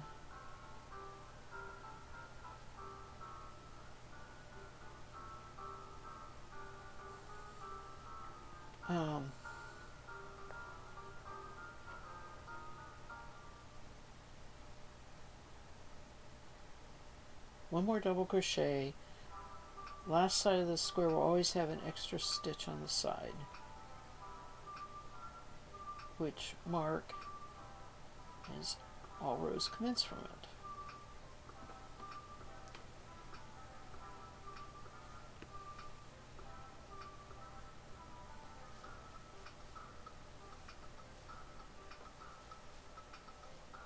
All right.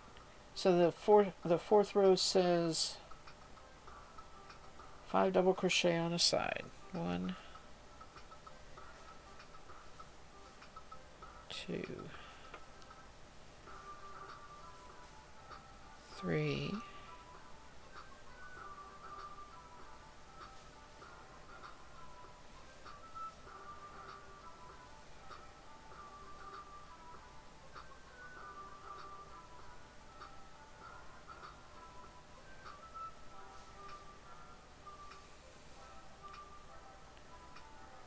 the corner is 3.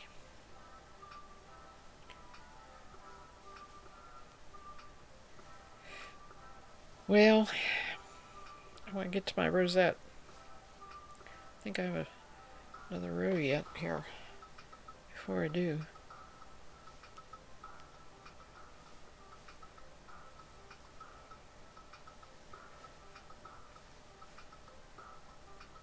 One.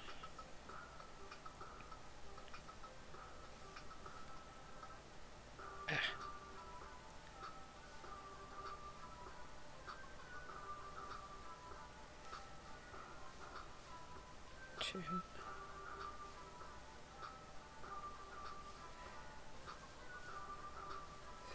3. 4.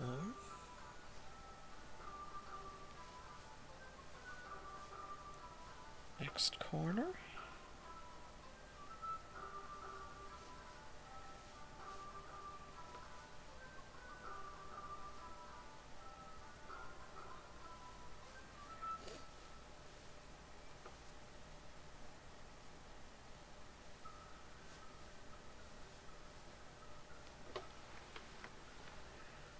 Next side.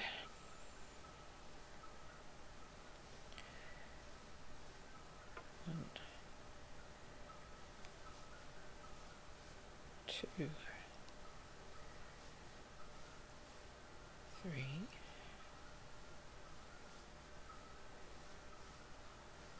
4.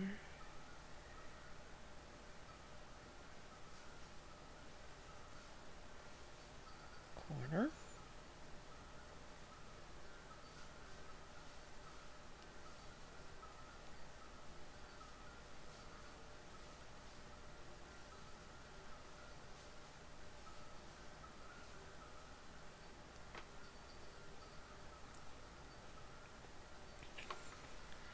Okay, fourth row says, or fifth row says, 3 double crochet in the corner, 3 crochet on the side, and work a rosette. So you put the rosette right in the middle. Okay. Yay, I'm at rosettes. Alright, let me do my extra.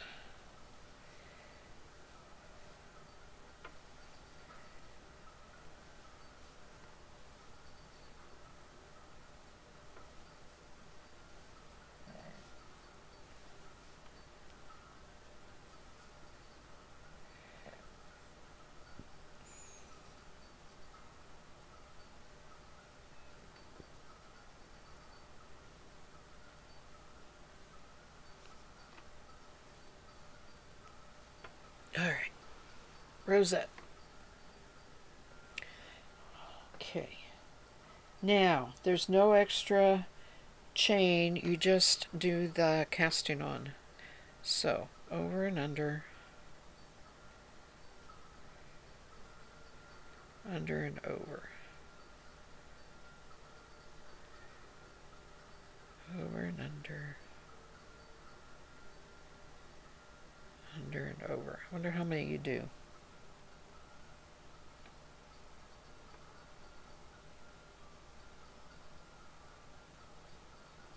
Making 4 double knots.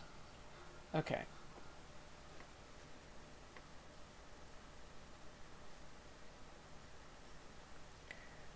Over and under and over.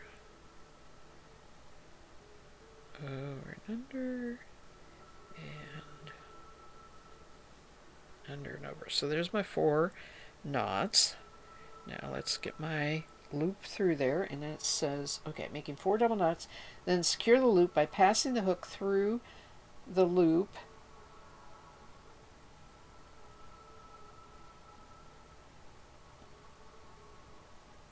Wait a minute. Then secure the loop by passing the hook and thread through the loop in the second row.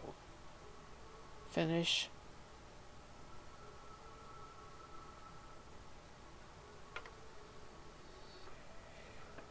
Okay, so I think you're going under there and then pulling through.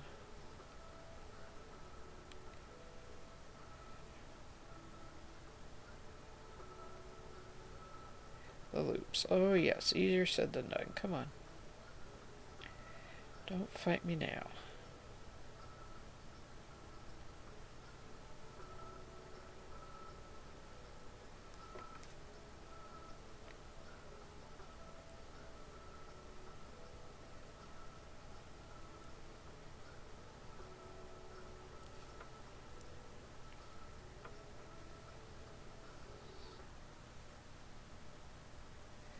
Oh, went all through them. All right. Okay. Then secure the loop by passing through the loop in the second row. Finish and draw through the rosette. Double crochet in the next stitch, working the stitch on the hook from the rosette. Okay. Double crochet in the next stitch. All right.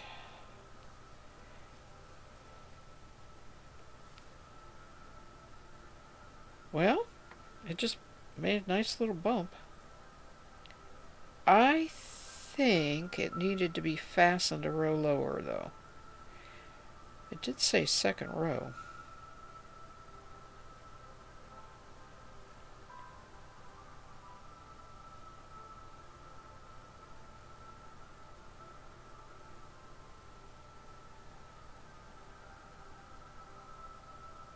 Three double crochet on the side, three in the corner, and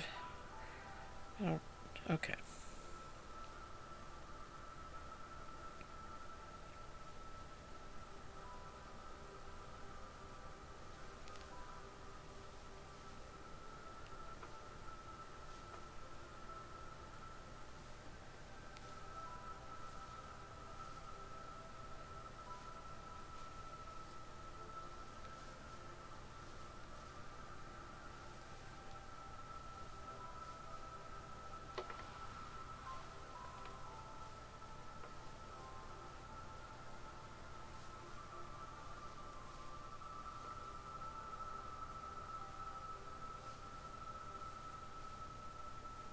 Alright, we're going to try another rosette and let's see if we should fasten it a little lower. Because that just kind of disappeared. Sitting on top there.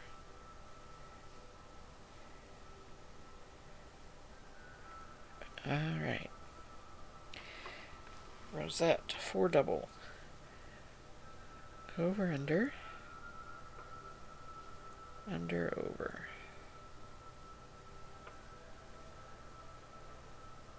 Over, under. Under, over. Over, under. Under, over. Over, under. Under, over. There's my 4. Okay, so after I have the 4 double knots, I want to read this again. And then secure the loop by passing the hook and thread through the loop in the second row.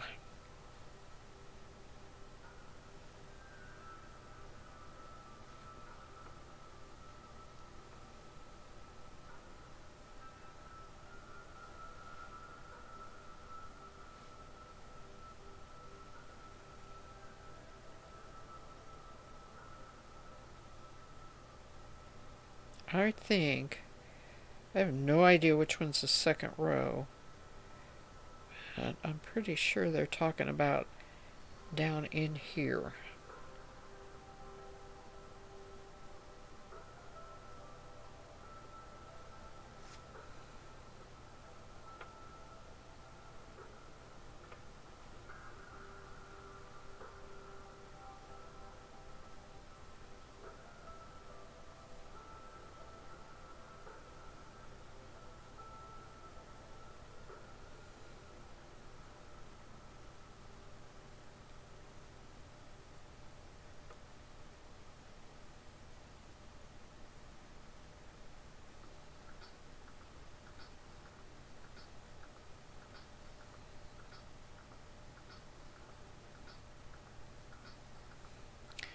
Then do a double crochet.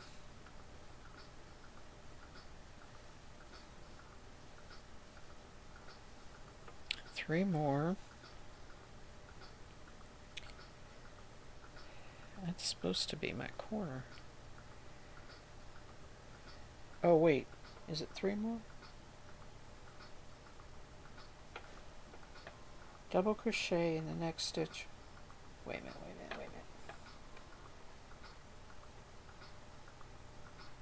Three double crochet on the side, three in the corner. Okay, it's the same thing.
Totally lost the rosette.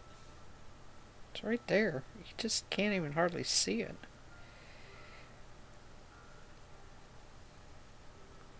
It's textural though. Alright. There's over, under, over.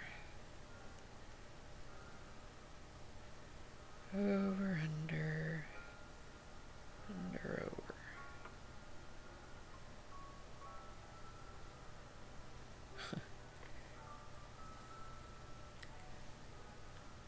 Over, under, over.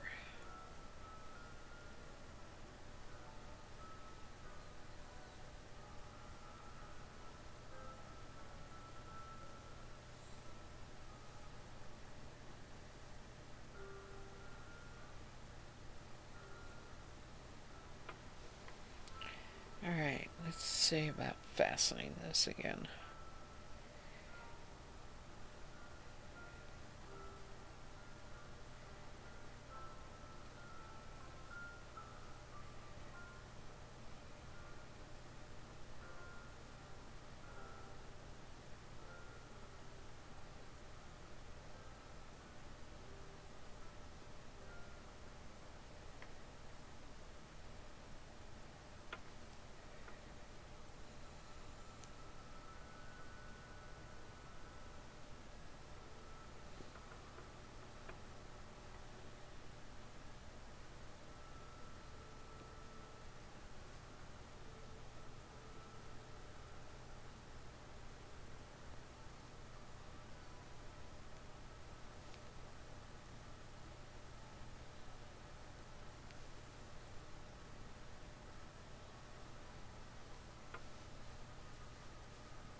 Well, now that one I kind of see a little better. I need to make it one more side here. There's my corner.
Don't want to go through the last 2 loops here. Come on, don't be stubborn. There we go.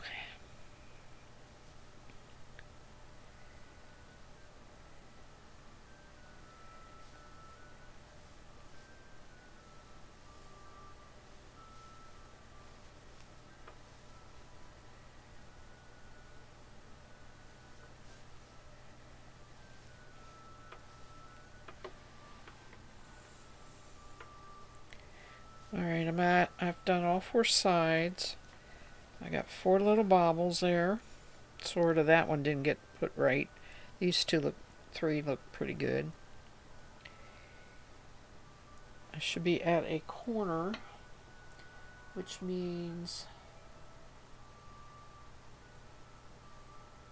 1 more double crochet.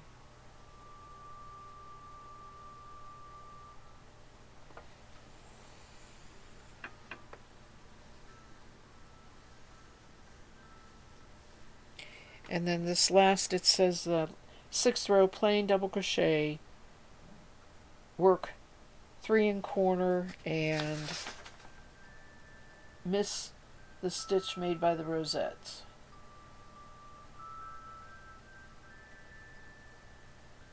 Alright, this just keeps going around with double crochets.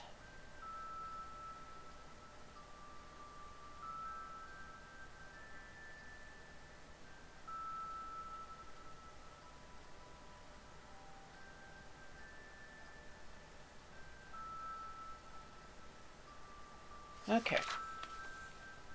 So I am going to stop at this point for tonight. The rosette, this one's not placed well. These 3 are placed pretty good. You just can't see them because they're white on white. But it's pretty nice looking. And it's a lot better putting it in this solid work than it is this out here. There is one more thing with this stitch that is really cool. It's called an edging. It looks like a bookmark. And the yarn, I mean, I don't know if they're using it must be a really crisp yarn, but it almost looks like it's beaded, right? It looks really dense. I may try that also, but not tonight. I am tired, and it has been a great 2 hours. My goodness, I worked the whole time making little itty-bitty rosettes. But that was using the Dictionary of Needlework from 1882, reprinted in 1972. So I am going to call it a night. I will be back on Sunday afternoon, 3 p.m. Eastern Standard Time. If you are following me, you'll get a notification. And I truly say, have a good night, sleep tight, and see you later. Bye.